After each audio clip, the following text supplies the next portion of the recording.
Welcome to my exercise physiology tutorials. In last class I told you the goals of fitness are to prevent hypokinetic disease, to improve your organ function, and thirdly to enjoy life, to be very happy. How to define fitness? There are a lot of definitions of fitness come all over the world. Fitness doesn't mean one does not have any disease or one should not have any disease. That is a wrong concept. A diabetic person can be very fit.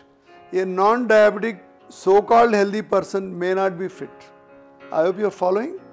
A person with severe diabetes, like there are so many players who are playing a competitive international games with diabetes, you cannot call them unfit just because they have diabetes.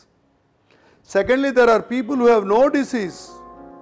They have no hypertension, they have no diabetes, they have no thyroid dysfunction, but still they are unfit. So how to define fitness? Please take down. Who is fit? A person whom we say is very fit, he should be able to perform all his day-to-day routine activities with lot of alertness and vigor. He is not tired. That is a first statement to say somebody is fit. Dear students, that is not enough. The same person should be able to take part with ample energy in recreation activity. For example, you come back from your office, your daughter says, "Come Papa, let's play badminton." You can't say, "Oh sorry, I am already tired." Then you are not fit. You should be left with ample energy to play with your daughter.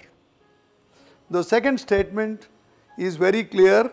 One should have ample energy to participate in recreational activities after doing all your day-to-day chores and routine with alertness and vigor.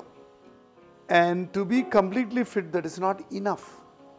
You have a third parameter which is very important, an unforeseen emergency. Your neighbor tells you, "Oh my dear Joseph, please kindly take me to hospital, I have a heart attack." You can't say, "Sorry, I am tired, I played too much of badminton, if you are alive tomorrow morning I'll take you." No, then you are not fit. Third statement says, in spite of all your duties, in spite of participating in recreation, you should be left with some more energy to handle an unforeseen emergency. So a person who can satisfy these three statements, he is a fit guy. He may have diabetes, he might have undergone bypass, he must have had a stent, doesn't make any difference.